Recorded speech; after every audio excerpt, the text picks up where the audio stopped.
আসসালামু আলাইকুম, আমি সচিব মাহমুদ। নতুন একটা ভিডিওতে আপনাদের সবাইকে জানাচ্ছি স্বাগতম। আশা করি আপনারা সবাই ভালো আছেন। বাংলাদেশের হুন্ডার অফিসিয়াল ফেসবুক পেজ থেকে একটা টিজার লঞ্চ করা হয়েছে। তারপর থেকে বেশ আলোচনা সমালোচনা হচ্ছে আসলে এটা কোন বাইক। অনেকে বলতেছেন এটা হর্নেট 2.0 এবং অনেকে আবার বলতেছেন এক্স ব্লেডের নতুন একটা ভার্সন। তো এই কনফিউশনটা দূর করার জন্যই মূলত আজকের ভিডিও, অর্থাৎ এটা কোন বাইক হতে যাচ্ছে। যতটুকু আমি হুন্ডার শোরুম থেকে ইনফরমেশন পেয়েছি, এটা অ্যাকচুয়ালি হুন্ডা হর্নেট 2.0। তো হুন্ডা হর্নেট 2.0-র জন্য অনেকে অপেক্ষা করতেছেন।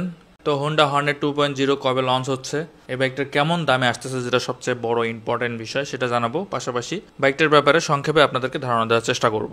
তো প্রথমেই বাইকটার ব্যাপারে একটু সংক্ষেপে কি স্পেক্সগুলো বলে দিই, যাতে করে আপনারা আইডিয়া পেতে পারেন বাইকটাতে কী কী থাকছে। তো প্রথমে যদি বলে দিই এই বাইকটার ইঞ্জিন সম্পর্কে, তো এটাতে ইঞ্জিন হিসেবে ইউজ করা হবে 184.4 সিসির ইঞ্জিন, যেটা থেকে পাওয়ার প্রডিউস করে 17.2 PS and 16.1 newton metre torque. তো পাওয়ার ফিগারটা হয়তো বা সামান্য এদিক সেদিক হতে পারে, তো এক এক ওয়েবসাইটে এক এক রকম দেখাচ্ছে। তো যখন অফিসিয়ালি লঞ্চ হবে তখন আপনাদেরকে আমরা অবশ্যই ফুল ডিটেলস রিভিউ করব, সেখানে আপনারা অ্যাকচুয়াল পাওয়ার ফিগারটা জানতে পারবেন। 5 স্পিড গিয়ারবক্স থাকবে, যেহেতু এটাতে এফআই ইঞ্জিন থাকবে, যার কারণে এটার মাইলেজটা কিন্তু খুব ভালো হবে। আপনারা অনায়াসে 40 থেকে 45 কিলোমিটার পার লিটার মাইলেজ পাবেন। আশা করা যাচ্ছে এটা top speed 130 kilometre per hour বা এর আশেপাশেই আপনারা তুলতে পারবেন। আর এটার ওয়েট 142 কেজি, তো ওয়েটটাও কিন্তু অনেক কম আছে। আর এটার ফুয়েল ট্যাঙ্ক ক্যাপাসিটি 12 লিটার। আর এটাতে থাকবে গোল্ডেন ইউএসডি সাসপেনশন সামনে, এবং পিছনে থাকবে মনোশক। আর টায়ার সেগমেন্টে থাকবে সামনে 110/70 সেকশন টায়ার এবং পিছনে 140/70 সেকশনের টায়ার থাকবে, যেগুলো আসলেই আমি বলবো সেগমেন্ট অনুযায়ী ঠিকঠাক আছে। এবং ডিস্ক ব্রেক হিসেবে থাকবে 276 ডিস্ক ব্রেক সামনে, সাথে থাকবে সিঙ্গেল চ্যানেল এবিএস, আর পিছনে থাকবে 220 ডিস্ক ব্রেক।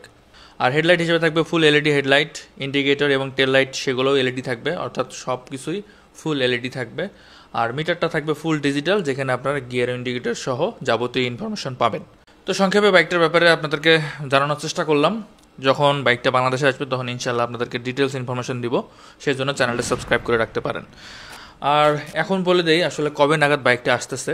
তো যেমনটা ভিডিও শুরুতে বলছিলাম, টিজার যেহেতু লঞ্চ হয়ে গেছে, সো আশা করা যাচ্ছে খুব শীঘ্রই বাইকটা বাংলাদেশের বাজারে চলে আসবে। অর্থাৎ আপনারা ধরে নিতে পারেন আগামী সপ্তাহে বাইকটা লঞ্চ হতে পারে। এবং আমি যেটা ইনফরমেশন পেলাম, আগামী সপ্তাহ থেকেই আপনারা এই বাইকটার প্রি বুকিং করতে পারবেন, অর্থাৎ হুন্ডা শোরুমে গিয়ে আপনারা প্রি অর্ডার করতে পারবেন। আর ডেলিভারি পাবেন সেপ্টেম্বর মাসের শেষের দিকে, অর্থাৎ 2 সপ্তাহের মধ্যে আপনারা হাতে পেয়ে যাবেন বাইকটি। তো কারা কারা এই বাইকটার জন্য অপেক্ষা করতেছেন অবশ্যই কমেন্ট করে জানাবেন। আর এবার বলে দিই বাইকটা কেমন প্রাইস পয়েন্টে আসবে। যতটুকু ইনফরমেশন পেয়েছি, এর আগের ভিডিওতে আমি বলছিলাম দামটা হতে পারে 2,90,000 থেকে 3 লক্ষ টাকার আশেপাশে। তো এর মধ্যেই থাকবে আশা করি, অর্থাৎ এতটুকু বলতে পারি 3 লাখ টাকার নিচেই থাকবে। আর 3 লাখ টাকার উপরে গেলে তো অবশ্যই বাইকটা খুব একটা জনপ্রিয় হবে না। 2,90,000 থেকে 3 লাখের মধ্যেই থাকে, তাহলে বাইকটা কেমন জনপ্রিয় হতে পারে অবশ্যই আপনাদের মতামত কমেন্ট সেকশনে জানাবেন।